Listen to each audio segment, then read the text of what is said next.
Welcome back to another episode of Two Average Husbands. I'm your host, Jake. I'm your host, Kyle. Welcome back to another episode of Two Average Husbands. Sorry we missed you last week. Mostly my fault. Maybe a little bit of Jake's fault, too, since he took the credit for it being both of our faults. I had stuff I had to do, too. So even though you started the problem, I finished it. My to-do list is long, but I'm starting to knock some of it down. But anyway, mostly my fault. Apologies for that. Jake, what are you drinking this week? I am going to start out this week with Pontoon Brewing's Strawberry Lemonade Vibe Check. Sounds good. It's a fruited ale with strawberry and lemon, believe it or not. Believe it or not. I do believe it, actually. Okay. My first beer this week, I'm going to go with the one that's going to just destroy me, probably, which is the AleSmith Brewing Company out of San Diego Speedway Stout, which is an imperial stout with coffee. Coffee. Coffee. Whole lot of coffee. It's also 12%, which is why I said it's going to screw me up.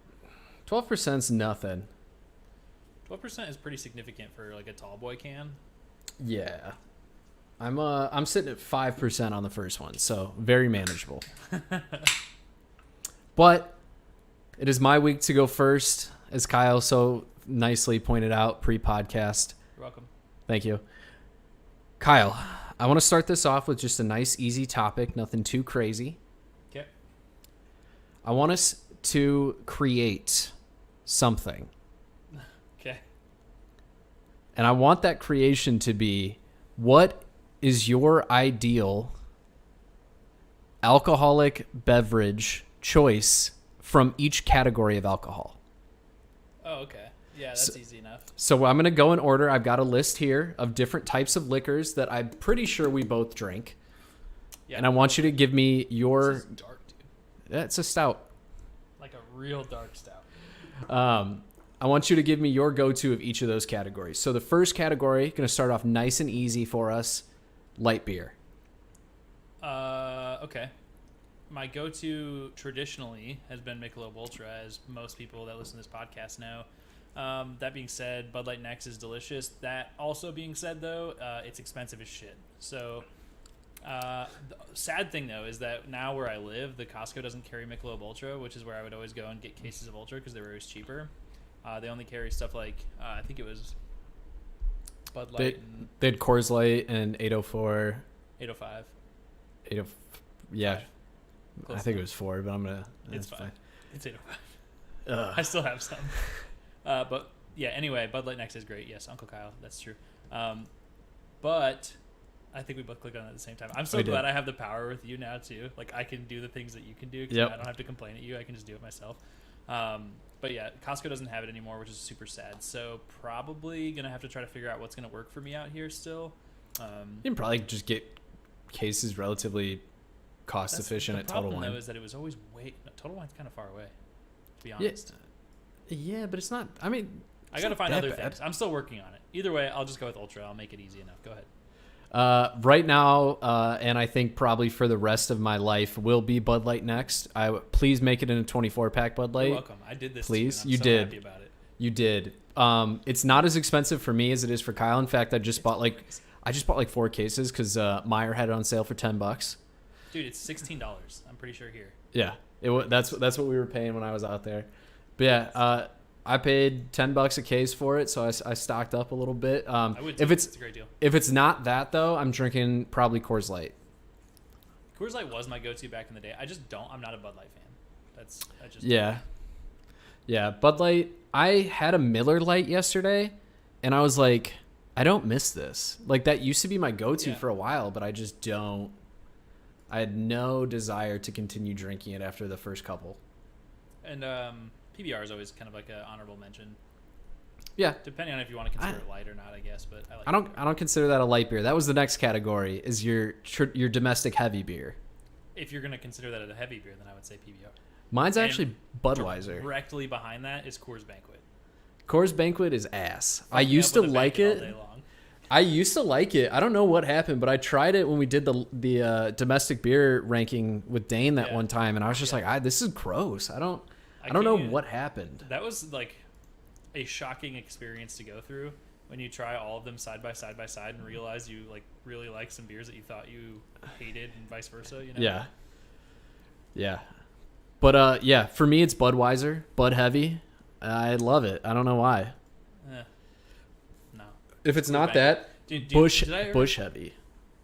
I didn't ever take you downtown in Tucson, did I? Or did we? Not really. Because I think you came during COVID, so we didn't. Yeah. Which is super sad. Because I would have taken you to Tough Luck, and we would have gotten the drink special where you get a Coors Banquet and a shot of corn whiskey for I think it's $5. I don't remember, but that's a pretty solid deal right there. Such a good fucking deal. That's like that. I think Tucson individually made me really appreciate Coors Banquet more. I respect it. All right, next up is your go-to tequila. Tequila drink? It could be a cocktail or your favorite brand of tequila. I've talked about this on the podcast before if you want to talk about brand, which is just, I think it's pronounced Fortaleza. I could be wrong about that, but it's delicious. And I have my brother to thank for that. And I actually drank it for the first time in Chicago at Riot Fest, so a lot of connections to that. It's good stuff. It's kind of expensive, but it's pretty dang good. But if I was going to say a tequila drink, it would just be a margarita. Yeah, it's a good call. My favorite brand is Espolón, specifically Espolón Blanco.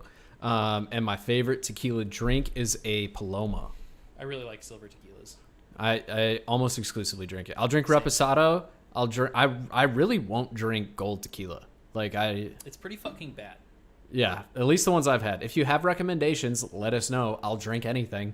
But I much prefer a Blanco. That definitely comes from the place of people taking, like Jose Cuervo Gold as their kind of standard, from what I've experienced. I've got like a handle of that back there too. My dad was like, "Get this out of my house." I have Jose Cuervo Silver, which is okay. Yeah, it's great, but I've gotten Safeway in Tucson used to have, or Fry's in Tucson used to have crazy good deals. We got 2 bottles, I think, for like $9. Yeah, it was insane. And I still have like a bottle and a half of the same shit. So, Tequila Sunrise, I think that's like, if you're not a margarita drinker, Uncle Kyle says Tequila Sunrise is his.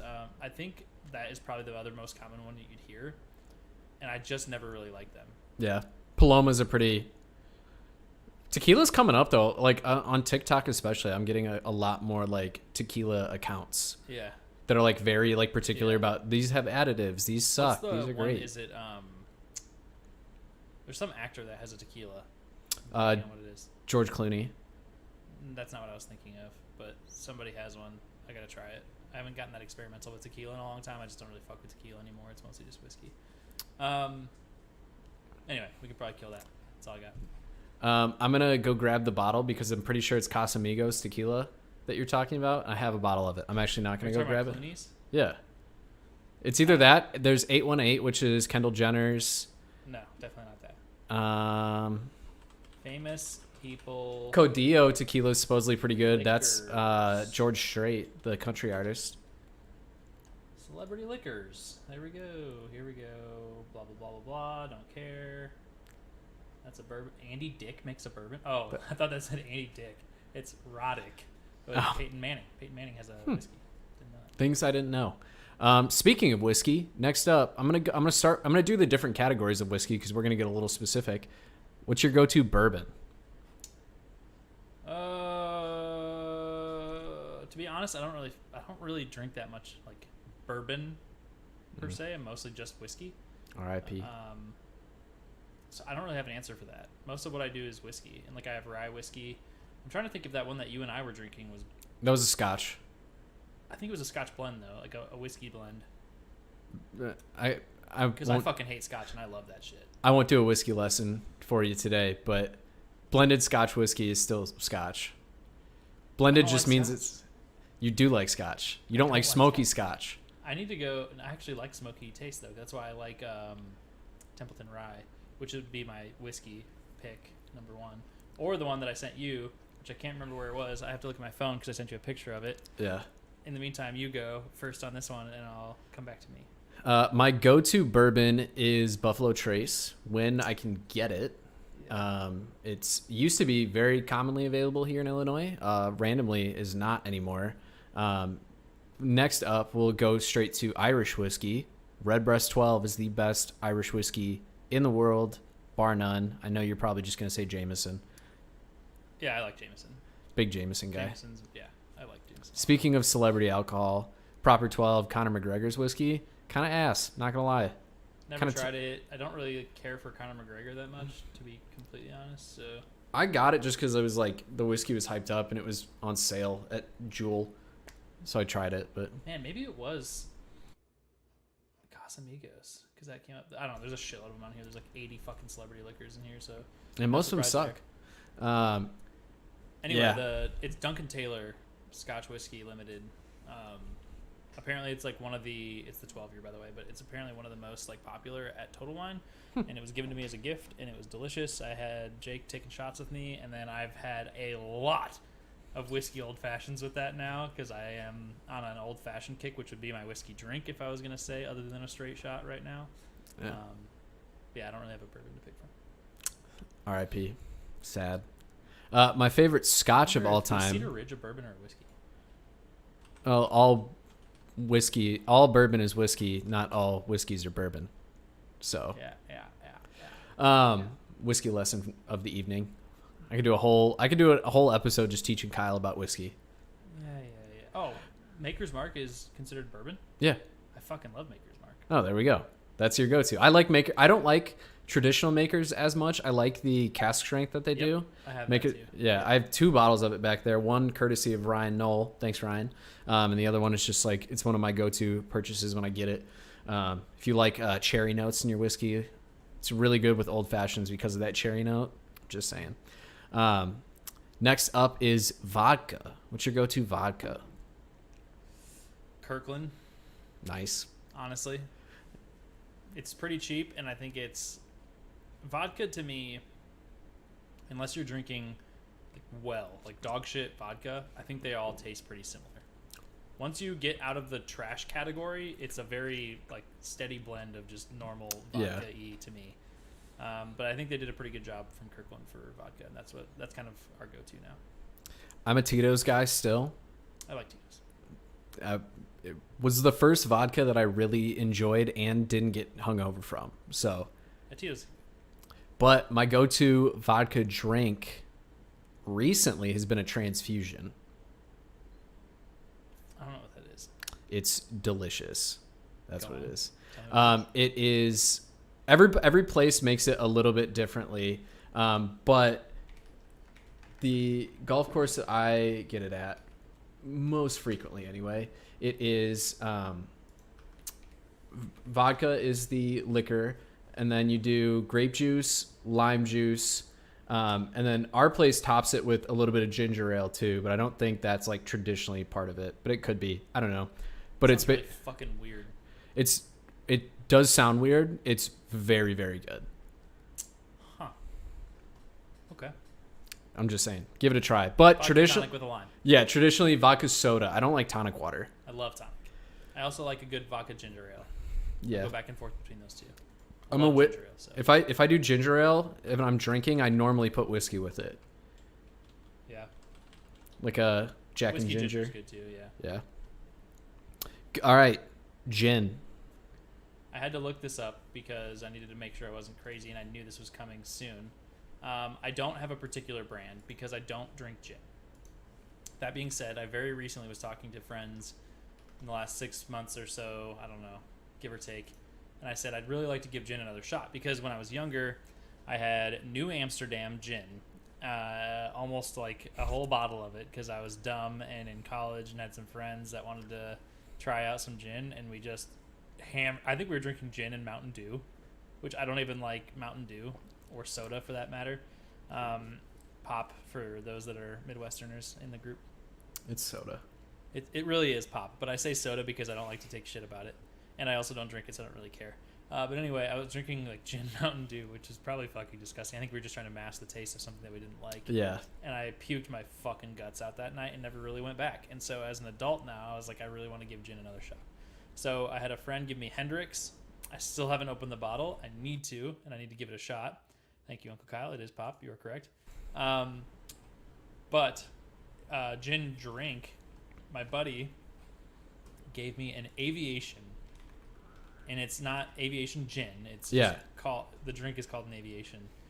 And I won't get into the details on what transpired throughout the course of that party, but the shit was good and it messed me up pretty bad. It was very smooth. You don't really notice what's happening, and they are also very strong, and you don't chase the gin. They just kind of fuck you up. So an aviation is what I would go with for gin.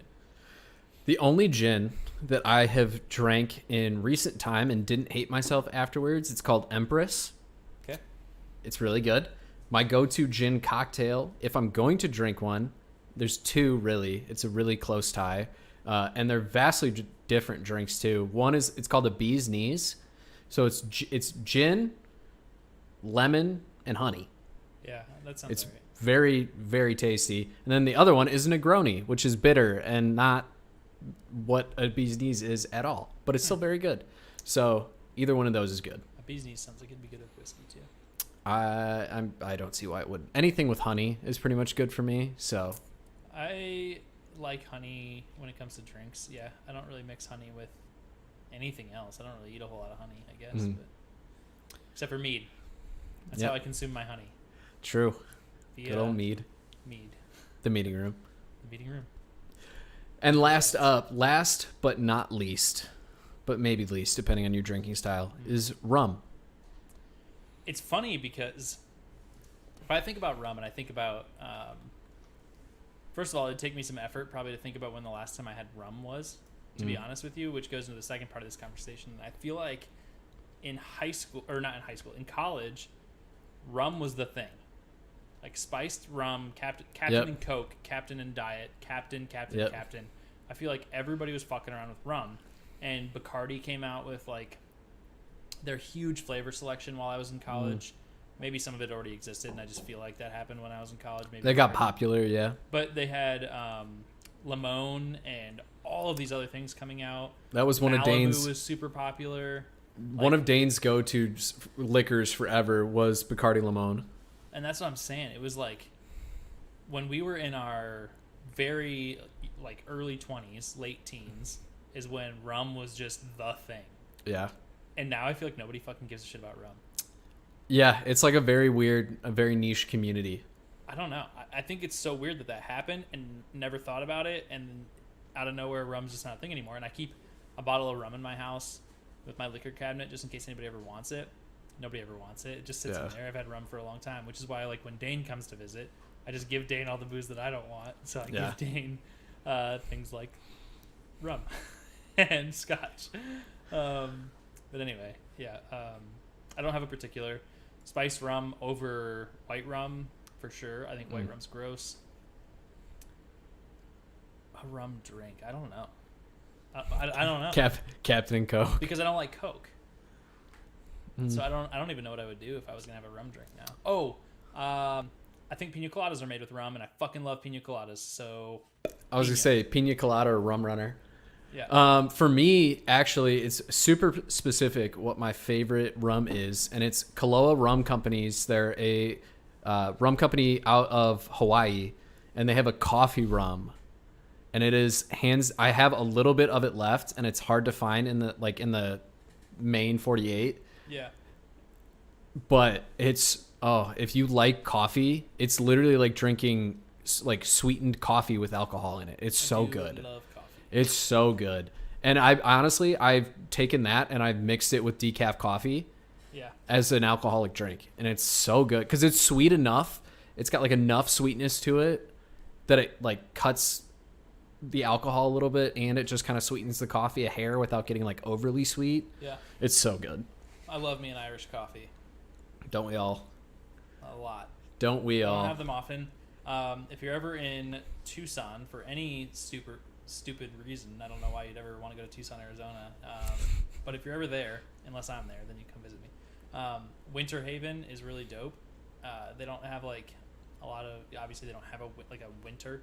Mm-hmm. So they create this really freaking cool, this whole neighborhood takes it up and they build this like light show and every house is decorated. They have fake snow. Like it's fucking dope. And we used to walk through there with Irish coffees. That's what I think of when I think about that. Anyway, that's a tangent. That's not really related to what you're trying to get at here. I was going to say something else and now I completely lost my train of thought thinking about Winter Haven. So agreed. Nice. And everybody should have a bottle of Malort in their house. End of topic. I keep telling Jake that he has to send me some Malort. he won't. It's actually, I think, still illegal to send alcohol in the mail, so you have to be sneaky about it somehow and get it to me because I can't get it here. We tried. We did try. I wonder if you go into Total Wine and you talk to the manager. If you're like, hey, can you order? Can I get it ordered to this store? Yeah. Yeah, I don't know. You'd think that they would allow that. Yeah, you might be able to pull some strings. Yeah, I don't know. We'll figure it out. We'll get it to you. We'll figure it out. Yeah. Eventually, I'll have to do an episode where I drink more because I still owe Jake on that bet. Unless you do. We make a different bet and I somehow get myself out of that this season. You double or nothing it. Yeah. The bet would be you do nothing or I do nothing, and I feel like that's pretty boring. No, it would be I have to drink more on 2 episodes. And I have to drink whatever I want on 2 episodes. Yeah. Because I won again. Anyways, that's my topic. That's a good one. Thank you. That's what I'm here for. Is your beer almost done? It's pretty close, yeah. I'm only a boot. All right, Uncle Kyle, if you want to send me some more, do it. I'll get you my address and we can see if it works.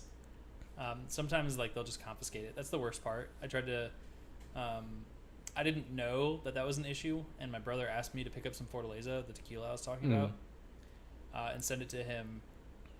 And I didn't even look at rules or regulations or anything. I was just like, yeah, sure, why not? Fuck it. So I went and picked him up a bottle because he can't get it where he lives. And I put it in the mail, and it got confiscated. So apparently you can't do that. So I don't know. Anyway, thank you. Good topic. If you're ready to rate your beer, go ahead. If you're not, that's fine too, because I'm only about halfway through this beer, and I'm already getting buzzed because it's 12%. We can we'll wait until yours is done. Yeah. We'll go through your first topic, and then we'll. Okay. My first topic is related to why I wasn't here last week, or why we weren't here last week. Oh, so God. I'm going to start this off as a quick topic for the two of us.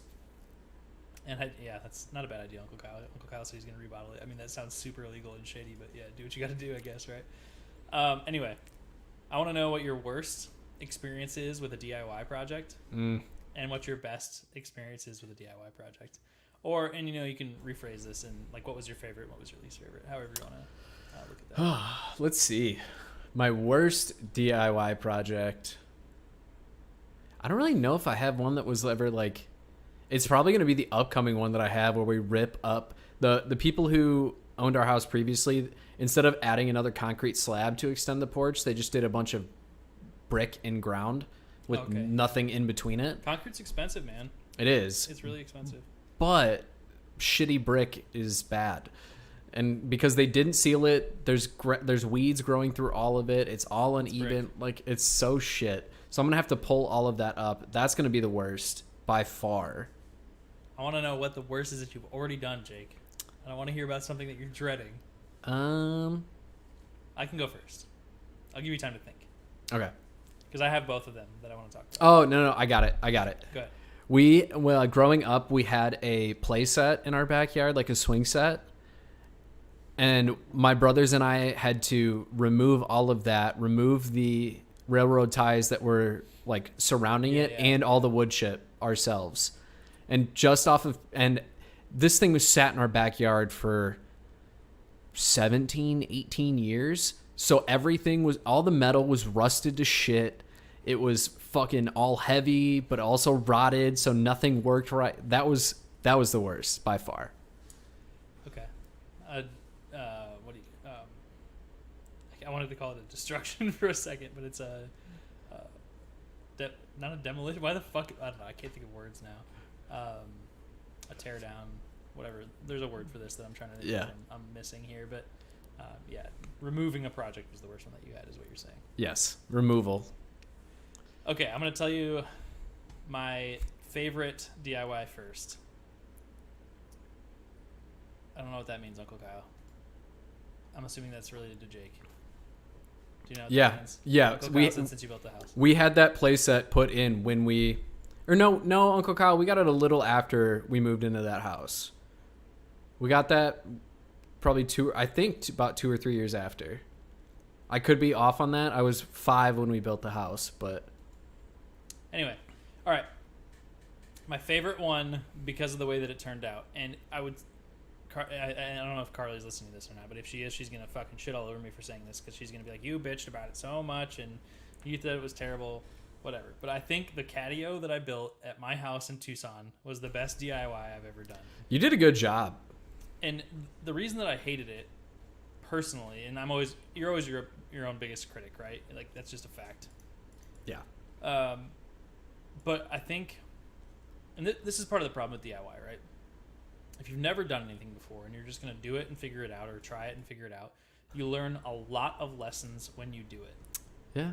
And part of that will be regrets of whatever the project was. Like, oh, fuck, I've learned this now because of what happened afterwards, and I wish I would have done this, right?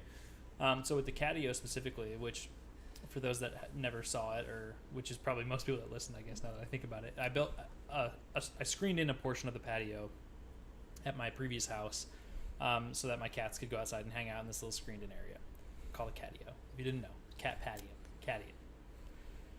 But the problem is when you look back at a project over time, I used treated wood. It looked really good at first. Like in the pictures that Carly took at first, I was like, man, that looks really nice.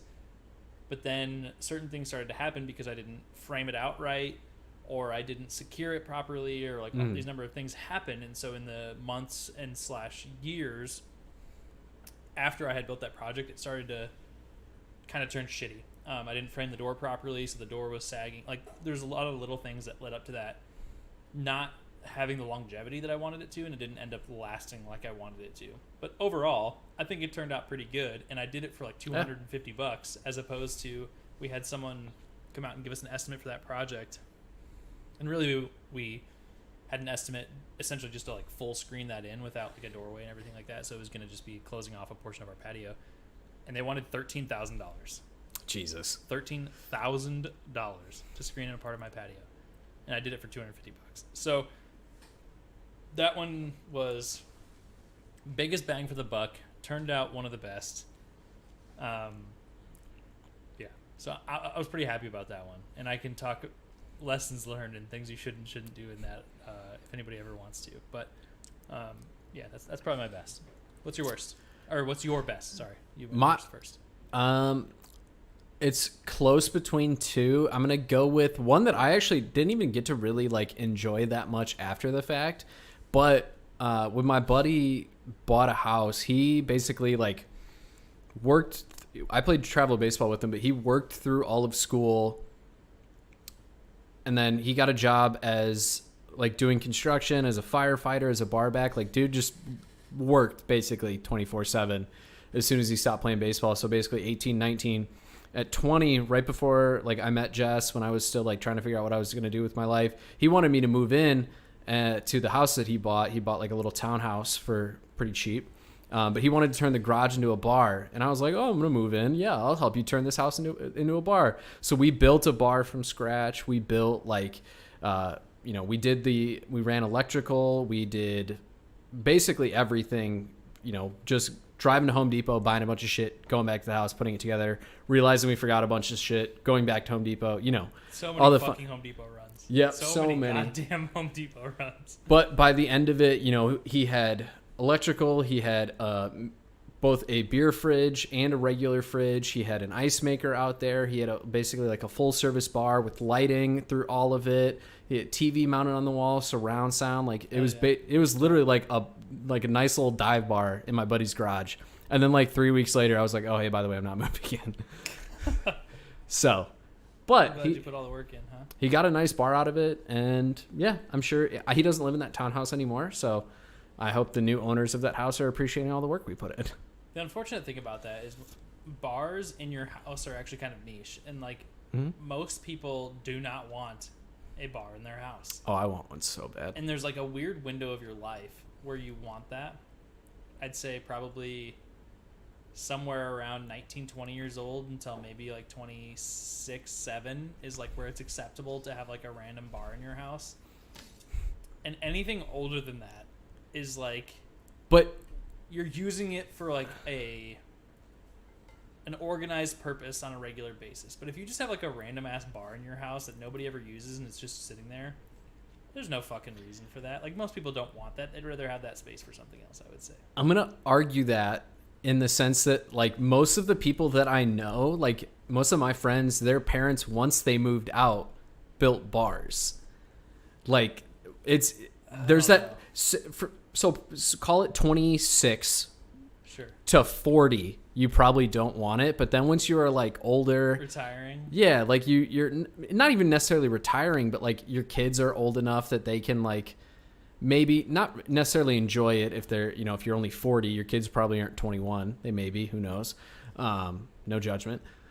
But like they can enjoy the bar then, and if you're in a state where it's legal for them to drink underage, under parental supervision, they can enjoy it then.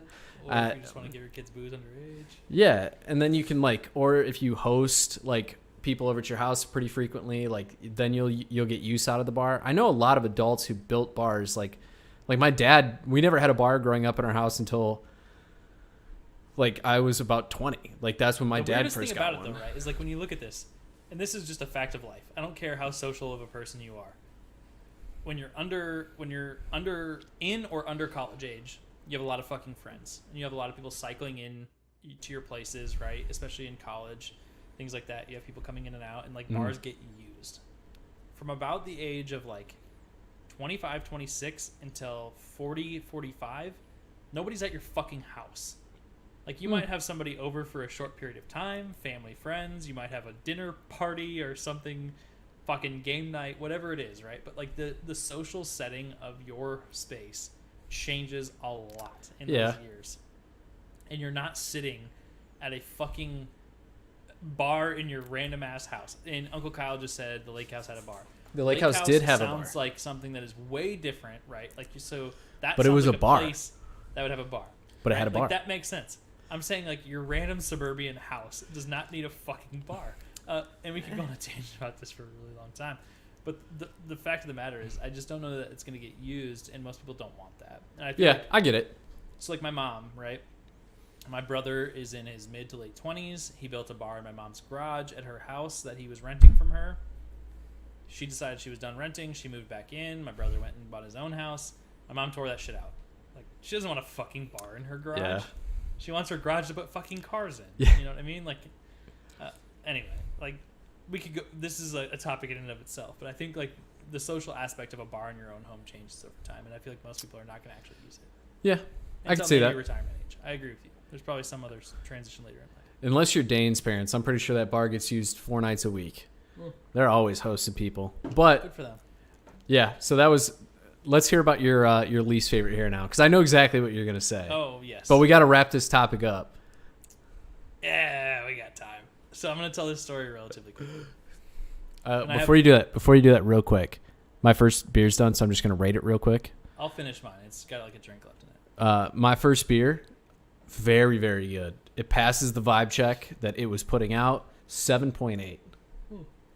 Very, very drinkable. Dangerously drinkable. Good, usually rate pretty high, so that's not that high for you. It's probably up there. It's upper echelon, upper half. This was a little bitter for a stout for me, but it was good. 7.2. Okay, it's pretty solid. It wasn't bad. It got worse as it got warmer, but it's like 12%, so it's really fucking me up a little bit. So I had to try to deal with that. Yeah, Uncle Kyle, even if you're a bunch of alcoholics, I feel like you're just going to go to a real bar. It's always possible. Even if you live in like Podunk fucking middle of nowhere, that town's going to have a bar. And you're probably just going to go there. Yeah, but why drink in public when you can drink at home? That's a $1 million question, because people just do that. I know. I'm drinking Southern Grist Brewing's Blackberry Plum Boysenberry Cobbler. And I am having High Water Brewing's. Oh, man. I'm going to have a lot of unfiltered burps, I think. Sorry. High Water Brewing Nitro Campfire Stout. I've had their non-nitro version of this before. I rated it, I think Jake told me, a 7.0. I believe that was what it was. 7.0. So now I'm having the nitro version. We'll see if it's any different. I didn't even realize. I think Jake left this at my house. I'm pretty sure I did. And we're going to give it a shot. All right. My least favorite. And if you want lessons learned on this, I'm happy to give you them because I have an abundance. And this is, like I said, this is one of the most frustrating things, right? Is you get done with something and you realize all of the ways that you could have done it differently. And when you realize that, you have regrets. or you wish that you could have done it a little better, or whatever it is, and it just frustrates the never-ending shit out of you, especially if you're someone that is your own biggest critic like I am. It drives me crazy when I put a bunch of time into something and I don't like the way that it turns out. Okay, with that being said, Jake apparently likes his beer. With that being said, tiling a fucking floor is the worst DIY project I've ever done in my life. I'm still dealing with the repercussions on my body. My hands don't really close anymore. Like it takes effort to close hands into fists. They're physically in pain still days later. I thought tiling would take me 3 to 4 days max, and that is including demo of the previous floor, which was carpet. So in my mind, up in this little dome piece here, I was like, I'll rip this carpet out, scrape off the glue, lay the tile, move on with my life. 3-4 days max. I think it took 3 or 4 days to fucking remove the old carpet. And this is the biggest thing, right? So, and this is why I couldn't get on the podcast last week, because once I start something, I can't really stop. Like, I got to keep going until it's done. Especially something like that, which was a pretty major project. And so we're tearing this carpet out, and immediately, it was porcelain, but yeah, same thing. Uncle Kyle, he asked if it was ceramic or ceramic tile. It was porcelain, but yeah, same concept. So anyway, we're ripping carpet out of this room, the house that we bought has a sunroom. My wife wanted it for her plants, and it's also our new catio. Fantastic little space. We love it. It's awesome. That being said, it had carpet in it that was covered in dog piss. It smelled terrible. It was awful. It needed to go. So I lifted up a corner when we first moved in, and I was like, oh yeah, this is going to come up real easy, right? Nope. Well, so we go to start pulling up on the corner of this carpet, and immediately just immense resistance to come off the floor. So I'm like, oh shit. And so I'm putting my fucking whole body into this carpet. And Carly comes out and she starts helping me, and we're both yanking on this shit and it's not coming up. So I come up with the idea. I've got a couple of C-clamps. And I was like, let's just throw a couple C-clamps onto the carpet. We'll crank them all the way down on the carpet, and we'll use the C-clamp as a handle, and we'll pull back on this. And it damn near broke our backs getting that fucking carpet out, because whoever laid that fucking carpet in there used so much carpet glue that it took an immense effort to get that shit out of there. And so we finally pull all this carpet out, and I think that took, the better part of a day just getting this carpet out. And so everybody online on the internet, because everybody that fucking does DIY videos, and this is my next big complaint, everyone that does DIY videos is always like, people are going to make this sound like it's complicated, but don't worry, I can do it, and so can you. Like, that kind of a concept is how DIY videos always of course. go. It's never as fucking easy as they make it seem. So anyways, everybody on the internet says, all you got to do is grab a scraping tool and you just scrape all this shit off the floor. I was like, okay. So I go and buy a stand-up scraper and a couple of like short-handled scrapers just to kind of help out. The stand-up scraper doesn't fucking do a thing. I put that fucking blade to the floor and it doesn't take a fucking minor scraping of this glue off the floor. And so I take this other handheld one, which was bladed, start scraping on the floor with it. A little bit comes up, and we're like, this is going to be a nightmare. So Carly and I go to the store, and we buy adhesive remover substance X paste shit, right? And you're supposed to lay this shit down on the floor, let it sit for a while, and then you scrape it up. Torch is a brilliant idea. I didn't think of that. Uncle Kyle said torch in the comments. So anyway, we use this adhesive remover. Try to use this adhesive remover, and it takes maybe 45% of the glue of a very small section off the floor. I'm feeling fucking defeated. I'm like, what the fuck are we going to do about this shit? I can't get this goddamn shit off the floor. Carly looks it up while I'm dealing with this adhesive remover and this fucking blade, and I'm scraping my life away, pouring sweat. By the way, this might be the hottest months that it is in California. It's like 105 fucking degrees. I'm dying. I can't keep up on hydration. I'm trying to just fucking get this glue off the floor. So she looks it up, tries to figure it out, and somebody recommends not a torch, like Uncle Kyle suggested, but boiling water. And so what we do is we start taking every fucking pot and teapot and everything in the fucking house and boiling water. And we start pouring it on the floor. and it works a little bit. So it loosens up some of the glue, and we are spending hours and hours and hours scraping this goddamn glue off the floor. And so I think that alone took maybe 3 days. I could be wrong. It might have been 2, something along that, 2.5. But it took forever just to get that fucking glue off the floor. And so that finally gets over, right? And I'm thinking, hallelujah. That's the hard part. Sight! That's got to be the hard part, right? And so, I'm like, let's go pick out the tile. We'll pick up all our supplies. We'll go do one big order. And we're ready to go. We're going to get this shit in. And so we do. We go pick everything up. We bring it all home. And I realize that 300 square feet is more than I thought.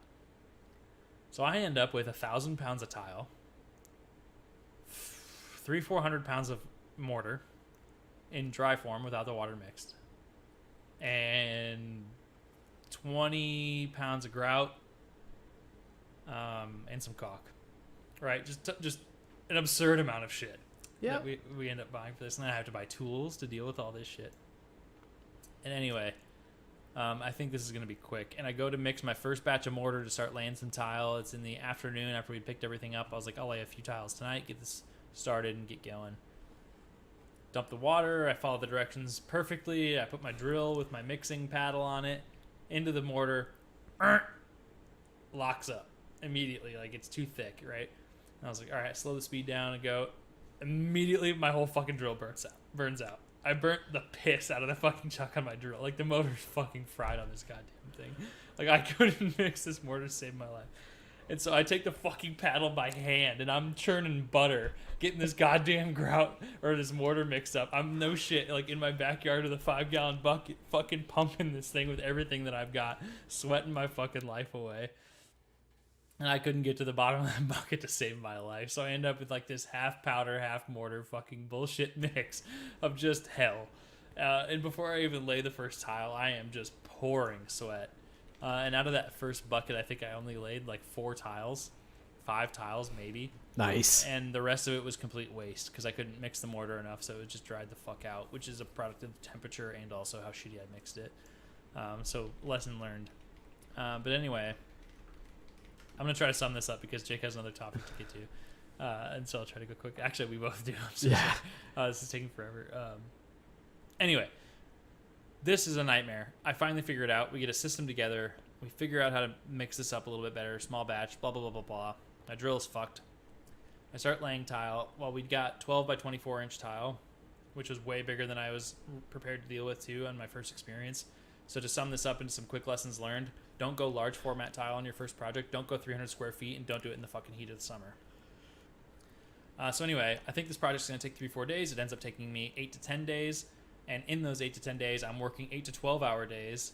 And the only thing that I could pray for, if I believed in that, every single day was that I could stay hydrated enough to not pass out. Because I am dumping pounds of sweat out of my body every single day just trying to stay alive while I'm doing this. And things set up faster. Grout turned out to be kind of a nightmare too, actually, Uncle Kyle, because we bought this stuff that I went against my instinct and bought fast-setting grout. Do not buy fast-setting grout if you're putting grout in the heat because it'll set faster than you're prepared to deal with. My fuck. I could spend an entire hour talking about this, but to make It looked good. I'm just going to end the topic on the fact that it was a fucking nightmare. And at the end of it, the worst part is I wasn't happy with the way that it turned out. It looked good. The pictures look good. Admittedly, like I said, always. But it's fucking hard. It's hard to keep tile level. It's hard to get it aligned, keep everything square. Tiling is difficult, and it's even harder in the heat. So if you're going to do it, do like a backsplash. Or do like a 50 fucking square foot little area, like a laundry room or something. Do something small, figure out some quirks of it, and then go from there. And if you want some advice, I am here to give it because I learned the hard way. A lot. Things you shouldn't do there. Anyway, that's the end of it. Jake, did you have to talk about you said worst and best, right? You did both already? Yeah. Okay, thank God. Because I was like, how did I burn through this entire thing? Sorry, everybody, thank you for listening to my long fucking drawn out story. If you have more questions, hit me up on Twitter or anything else like that. Jake, what's your next topic? All right, I'm going to make this, I'm going to do an audible live switch to something a little bit different. 15 minutes, that's not bad. You have another whole topic. I don't have a lot to talk about in my second one. It's going to be short and quick. So All you right. can take up most of this. Well, this is a 15-question food would you rather, and depending on time afterwards, I may add in a few of my own. That sounds fun. Would you rather give up cheese forever or give up chocolate forever? Chocolate. I'm gonna go with cheese just because I'm lactose intolerant. So I'm basically chocolate intolerant, which is a little bit misleading. But chocolate fucks me up. Like, it makes me feel sick as shit. So I'd rather have cheese, and I love cheese. Uncle Kyle, really quick, hire someone before you do tile. Yeah, I learned a lesson. Okay, I learned a lesson. Hiring somebody's probably better. Yeah. It was a nightmare. I didn't do very well. Anyway, carry on. What's the next one, Jake? would you rather only be able to eat ravioli or only be able to eat dumplings? Ravioli. I'm gonna actually go with dumplings on this one. I really like ravioli. I'm impartial to it. I enjoy Dumplings it, are fine but to me if they're prepared properly. But I like Italian food better. makes sense. I grew up hating Chinese food, to be honest with you, and I acquired the taste in my later life. Gotcha. And I say Chinese, but really I mean like Panda Express. I'm kind of a basic bitch when it comes to Chinese food. Same. All right. I still enjoy all Chinese food, though. I don't discriminate. Would you rather eat every meal with ketchup or eat every meal with mayo? Ketchup, I guess. Yeah, I'm going to go with ketchup, too. I can make ketchup work. Yeah. Mayo's fine, but I don't eat mayo on many things. Would you rather eat pizza for breakfast every morning or eat pancakes for dinner every night? Pizza, 100% of Yeah. the time. But I don't eat cold pizza. Cold pizza's bullshit, and if you're a cold pizza person, you can fight me on that, because I hate pizza. Enjoy cold pizza, but I prefer nice It's got to be hot crisp pizza. and warm. I hate cold pizza. But I also don't really like most breakfast foods. I'm a very basic bitch when it comes to breakfast, too. No surprise there. I am an eggs, hash browns, bacon, toast kind of guy. It'd be that way sometimes. Would you rather give up sugar or give up salt? This is the first one that I was like really hard for me. Salt. I love salt though. I do too, but I went through a period of my life when I was pretty healthy in college, and I tried to do 0 salt added to anything pretty much all the time, and it really wasn't that difficult for me. That being said, there was a shitload of sodium in all food that I was like buying, like processed foods and shit like that. So if you're saying I couldn't have that either, that would make the decision probably turn a little bit for me. But if you're saying you can't add salt to anything that you're preparing, I could do that rather than add sugar. I would rather give up sugar, and I only say that because I have. Like when I the first time that I lost a bunch of weight, I basically ate meat, and that was it. It was really like all that I was eating. I'm sure that was good for the old gut. Hey, tummy was working great. Yeah. I'm just saying. I like sugar. I have a really bad problem with a sweet tooth. Same. But I just don't. I don't care if I. Again, this is tough because almost everything that you buy in the store has salt in it. Yeah. As a preservative. So if you're saying I couldn't have that too, that changes the discussion. I'd probably give up sugar. Yeah. I'm giving up sugar. I would be healthier in the end. It'd be pretty solid. Would you rather live in a world without French fries or a world without onion rings? Onion rings, yeah. Yeah, onion rings. This one's easy for me. Burger King onion rings are underrated. I fucking love BK onion rings. I saw somebody tweet and say, like, who's keeping Burger King in business? And it's honestly not me. I don't eat there very often. But Burger King onion rings slap, dude. They're so Burger King goes kind of hard. They have some good food. Their original chicken sandwich is pretty good. Anyway, yeah, onion rings. Would you rather never eat grilled cheese again or never eat mac and cheese again? Oh, that one might be the toughest for me. Because I love both of those things. I love both too. I would have to say that I'd rather not have mac and cheese than grilled cheese. Ooh, I'm the I opposite. Eat so much grilled cheese. I'd much rather love grilled cheese. I'd much rather have mac and cheese than grilled cheese.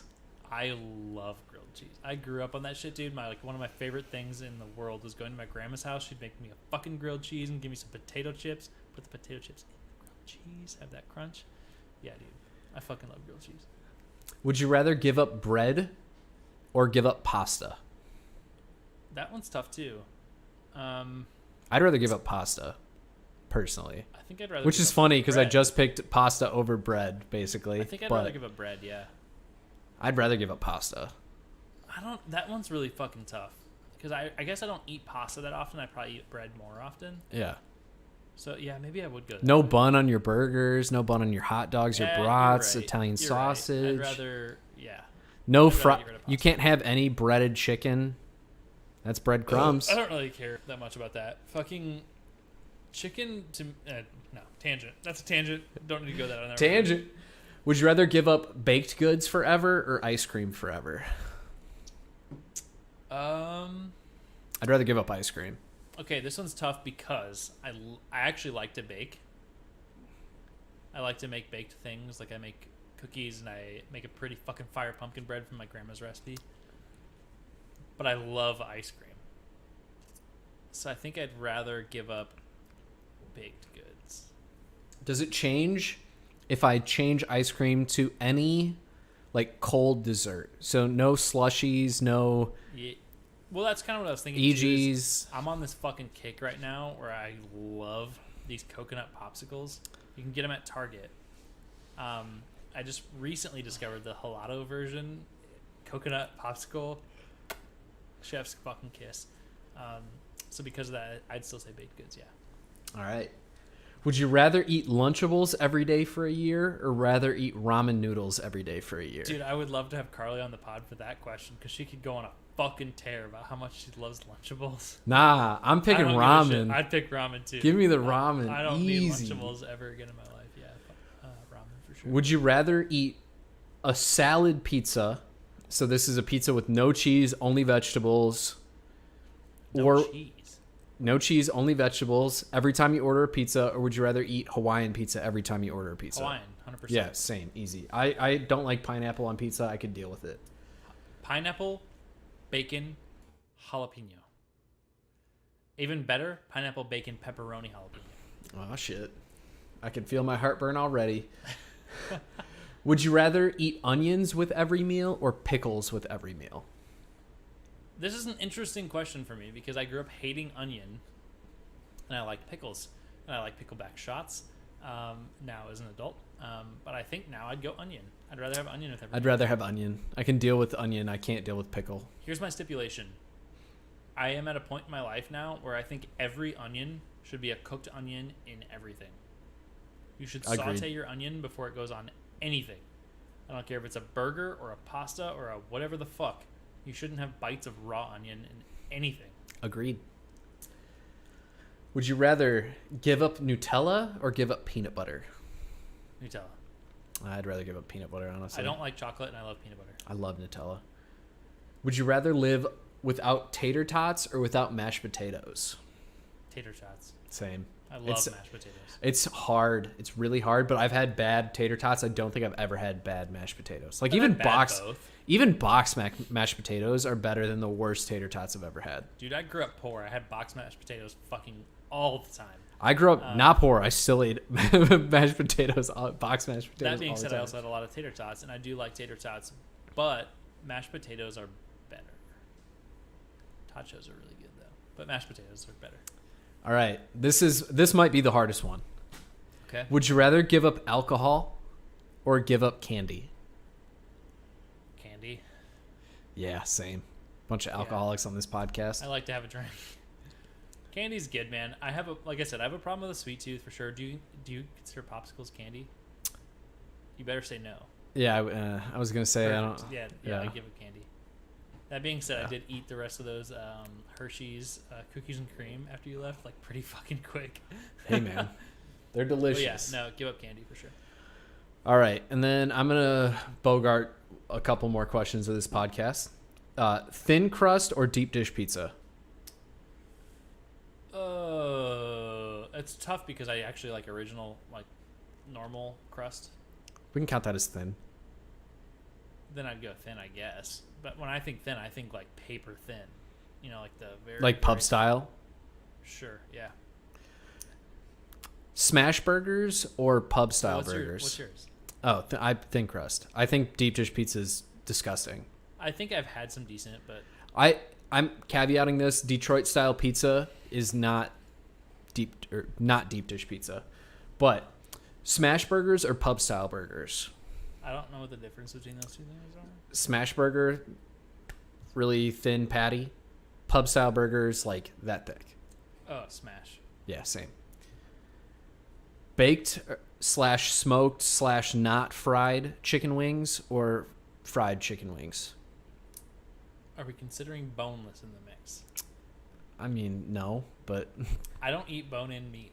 well, you're right. I forgot about that. Yeah, I did. I forgot about that. Bone-in meat grosses me out. It's a weird quirk about me. I don't understand why, but I can't eat meat with bones. So, fried? Perfect. I'm the opposite. And last but certainly not least, fruit or vegetables? Veggies, 100%. I'm a fruit guy. So I would rather eat vegetables any day of the week. That being said, if you blend fruit, I'd probably take blended fruit over vegetables any day of the week. It's a texture problem for me where I don't really enjoy the texture of fruit, but I don't mind it of vegetables. But if you put it in a smoothie, completely fine. Yeah, I just prefer fruit. It tastes better. Sorry. Vegetables also don't exist. Don't get me started. Tangent. This sounds like what did you call it? Like the superstition thing? What's that? Like the broad category? You called it something. People that are, doesn't matter. You talked about it in the other episode of the podcast, where people that believe in certain things, it's called something like superstitions, but it's not superstition. It doesn't fucking matter. Anyway, that sounds like a fucking superstition to me. It's scientifically non-disputable fact, but it's fine. I have 4 minutes, Jake. I know you This do. is what I want to talk about. Have you played Stray? I've not. I have. I've seen clips of it. I haven't played it. I played Stray. All right, so I'm gonna give you my short to the point review of Stray so far. It is really fucking good, and I don't care if you give a shit about cats or not. It is a fun first-person puzzle game, for lack of a better term, I guess, where it's actually, I guess it's third person technically, from a cat's perspective as you jump around and you try to solve these little puzzles and you're saving these robots, and it's really fucking neat. And I actually pitched it as a game that I was going to buy for Carly, and I was like, you can just play this.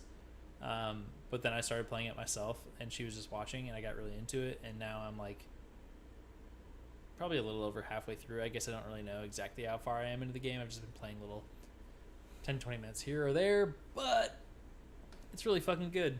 So if you haven't played Stray, check it out. Take a look. It's on PS4 and 5 and PC. I don't think it's on Xbox.